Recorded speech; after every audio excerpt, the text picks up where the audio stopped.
To assist me in honoring our second awardee, I would like to introduce our next student guest, MaKenna Boylan, a 5th grade student at the George West Elementary School in Providence. MaKenna, will you please join me on stage as we honor Miss Laurie White, President of the Greater Providence Chamber of Commerce.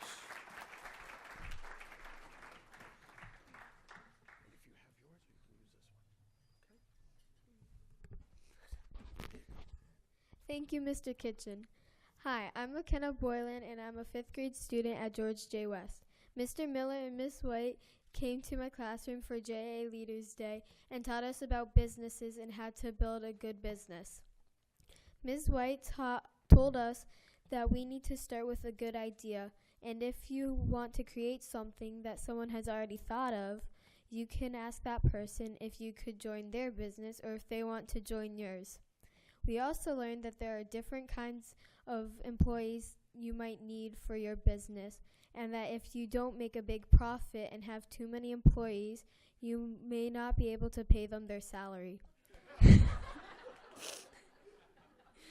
We also learned that sometimes it's hard to create a business, but if you have the right materials and employees, you can build the business more easily. Ms. White inspired me to follow my dreams and work hard to pursue them. She also taught me to focus on what I want to do and what I need to learn for my business and my dreams. Ms. White is the first girl president of the Greater Providence Chamber of Commerce, and she inspired me to be the first woman in something where women have not been leaders before.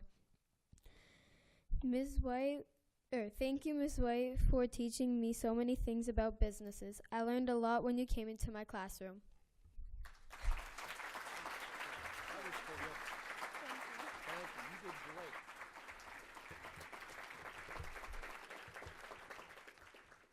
Thank you, MaKenna. Another hard act to follow.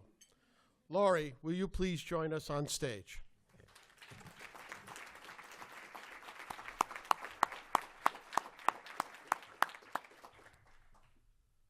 Laurie, for your demonstrated acts of excellence and commitment to the Rhode Island community and to Junior Achievement's mission of inspiring and preparing young people to succeed in a global economy, the Junior Achievement Board of Directors award you our highest honor, the Morris J.W. Gaby Profile and Excellence Award. Congratulations.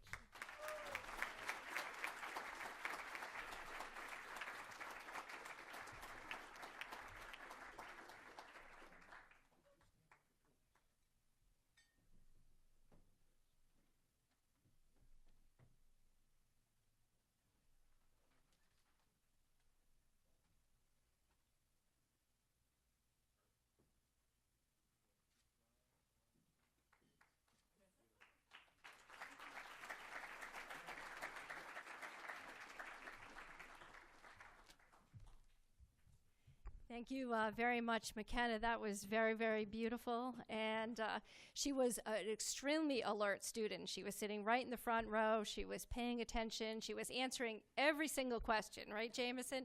So finally, Jamison had to say, okay, MaKenna, why don't you just, pipe down, because we need to hear from a few others. But she has a very inquisitive and engaging mind, and I know that you will be the first girl president of something someday.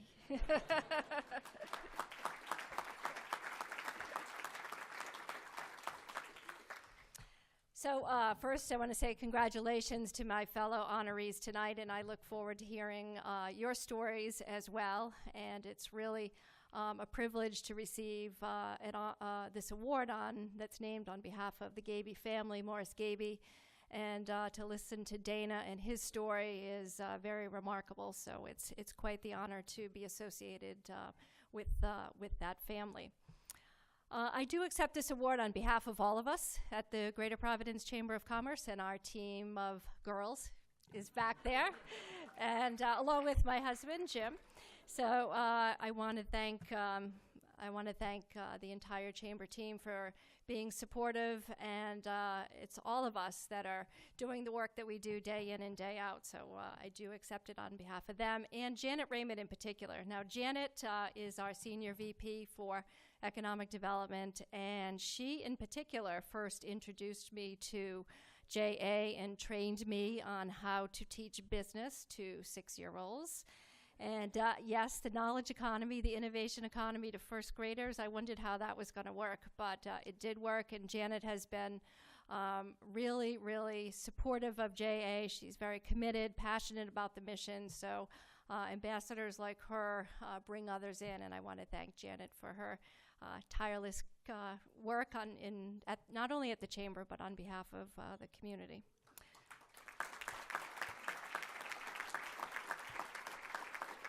I'd also like to thank our board chair at the Greater Providence Chamber of Commerce, Peter A., and his team from Blue Cross for being with us as well as our friends from the University of Rhode Island Foundation that are also here. Thanks to Lee Lewis and Bob DeMarco for the important work that they are doing with JA and what they are doing, and we've heard quite a bit about it tonight, and we've seen it illustrated, is that what they're doing in the community, in the classroom, is sparking an idea, sparking a hope and a dream, something to work towards, something that will provide success and self-sufficiency, regardless of how one defines success, and that's all happening in the classroom. So in terms of that spark, and hopefully, I know, MaKenna, you obviously got that spark, it was really obvious to see. You could see it in the eyes of the children in the classroom at George West. And I also want to mention the principal, who was you could tell you were a beloved leader, and the way the children were so well behaved and so energized by this. But when you go in the classroom, you could see that they're very eager to please you. They're very patient. They're listening. They want to show off their knowledge. They're very eager to learn. So they're fully dialed in, and they're absorbing everything that's going on around it. And they know what business is, even in the first grade, and they know what it stands for. And conceptually and metaphorically, they can see how business builds neighborhoods and communities and creates opportunity. So that was really wonderful, wonderful to see. I found the JA guided curriculum pretty fascinating, and I wondered how we were going to be able to teach, some of these concepts around business to first graders and fifth graders, and to hear them create businesses and present solutions to the problems that they see in their own community. And they did, and they were very creative in their approach. And Jamison, particularly in the fifth grade, got lots of mileage out of the students who were building their own businesses. And Janet led the students in an exercise on developing their own entrepreneurial idea. So we worked with a little girl who was going to develop a novel pastry business, and she wanted to call it Hotcakes, which was, I thought, a terrific name. But more than anything else, what I took from the experience is that the youngsters are just thrilled to have another set of adults in their presence, in their classroom. They're thrilled to see another set of human beings and passionate people that are willing to sit alongside them, literally on the floor, and work on an activity. And we know that our schools are under serious pressure all across this country, considerable scrutiny around student achievement. And we know that many of our kids are dealing with some pretty serious and challenging issues in their own worlds. And for some of these children, the world is a pretty scary place. So just taking an interest in kids can be very memorable and potentially life-changing, and we heard some examples here tonight, and I know we'll hear a few more stories.